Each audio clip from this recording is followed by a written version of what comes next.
размножаемость, как и завещано. изҳороти ахири таблиғгари маъруфи рус, нависанда ва узви тими Путин Захар Прилепин дар бораи таҷовуз ба Ӯзбекистон ва пайвастани он ба Русия мисли сценарияи Украина вокуниши густардаеро ба бор овард.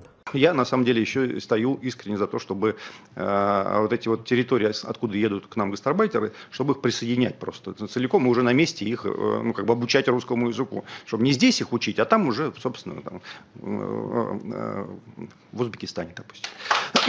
Спасибо. Мы будем, я всерьез на самом деле говорю, я не шучу, не валяю дурака, что позволит нам в любой момент, собственно, сказать, что так как 2 миллиона ваших граждан находятся на нашей территории, мы, собственно, претендуем на вашу территорию, потому что большинство ваших здесь, они уже проголосовали даже за это. Ну или какая-то другая форма, на самом деле, может быть придумана. Кто нам запретит после парада в Киеве, собственно говоря, что-либо сделать полезное на евразийской территории?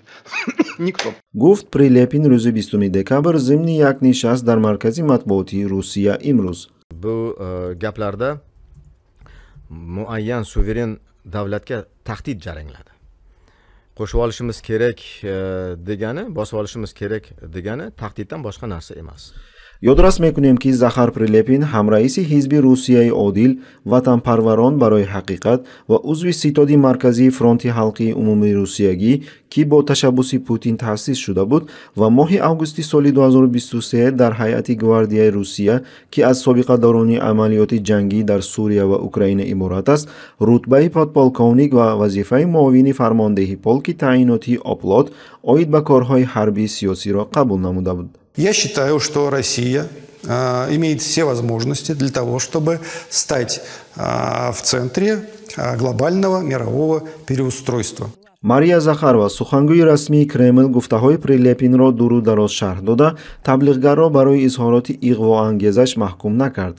ҷониби Русия борҳо таъкид кардааст ки ҷалби захираҳои меҳнатӣ аз хориҷи кишвар пеш аз ҳама аз кишварҳои дӯст ба манфиати ҳам Русия ва ҳам давлатҳое ки чунин хидматрасонӣ содир мекунанд мувофиқат мекунад.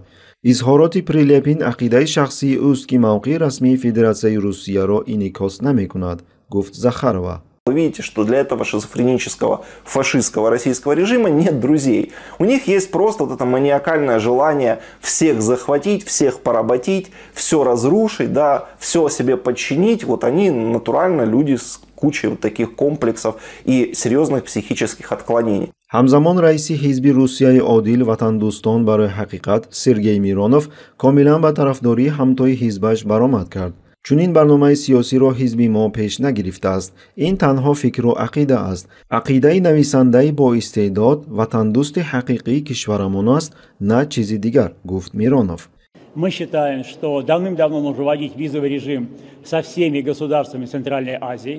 ҳамин тариқ ҳеҷ яке аз сиёсатмадорони рус гуфтаҳои Прилепинро маҳкум ё рад накард ва ба ин васила идеяи аз ҷониби Прилепин баёншударо бевосита тасдиқ карданд.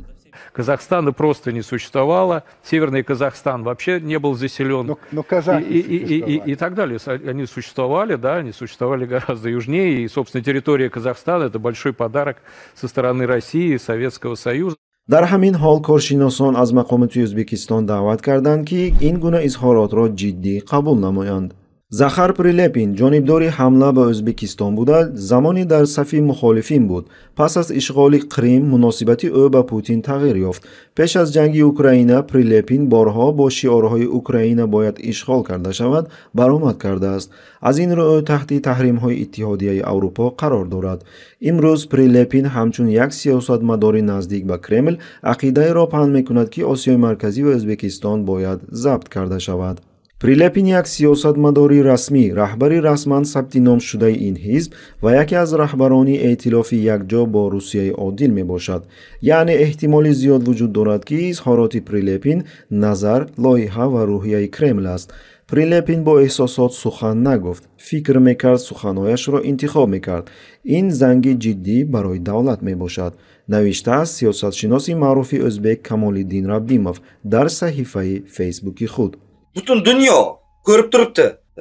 Qayerga borib turib, qaysi mamlakatga borib turib, kimni uyini xonavayron qilayotganlaringda, kimlardadir farzandini o'ldirayotganligingda, oddiy tinch aholiga prosta o'sha raketalar o'chirib, butun bir oilalarni qirib yuborayotganligingda, butun dunyo ko'rib turibdi. ولی مقامات ازبکستان واکنشی خیلی با تمکینانه نشان دادند و تا حال کوشش کردند که با اودیتوریای داخلی خشمگین بودن خود را نشان دهند. 21 دکبر سفیر فوق‌العاده و مختار فدراسیون روسیه در ازبکستان اولگ مالگینوف به وزارت کارهای خارجی ازبکستان دعوت کرده شد. در متنی که در سامانه این خدمات نشر شده است قید کرده می شود که نماینده فدراسیون روسیه از اظهارات نویسنده روس درباره پیوستن ازبکستان به روسیه با حسی نگرانی عمیق قبول کرده شده است. چون این پیشنهادهای اندیشه ناکرده از جانب راهبران حزب‌های یک کشور دوست به روحیه شریکی همه‌جانبه استراتژی و اتفاق بین جمهوری ازبکستان و فدراسیون روسیه موافقت نمی‌کند، گفته شده است در سامانه وزارت کارهای خارجی ازبکستان. Agressiv harakatlar, agressiv ishlar va so'zlar bilan do'st orttirib bo'lmasligini rus siyosatchilari yaxshi anglab yetishi zarur. یادرس میکنیم که با به سر قدرت آمدن شوکت میرزیویف در ازبکستان کشور پس از سالهای طولانی موازنت نسبی بین ابرقدرت‌ها که رئیس جمهوری پیشین کریموف توانست آن را نگاه دارد آشکار به سوی روسیه میل میکند. Очень приятно. Ваше мнение мы давно уже знаем. Так вот, я еще раз говорю, упрекать за эти вещи или где-то нравоучение читать на эту тему, я бы считал некорректно.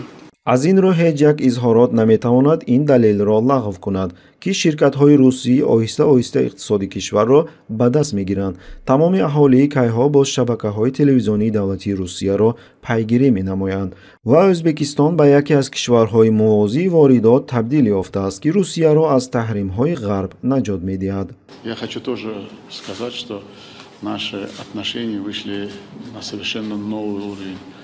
Мы в Самарканде подписали всеобъемлющее стратегическое партнерство и союзничество. Мы союзники, и на самом деле всеобъемлющее стратегическое партнерство продолжается во всех отношениях, во всех сферах. Прогресс есть, реальный результат есть. И я считаю, что мы на хорошем уровне, наши взаимоотношения, наши коллеги, наши партнеры, во всех отношениях мы на самом деле все, что мы с вами договариваемся, она исполняет.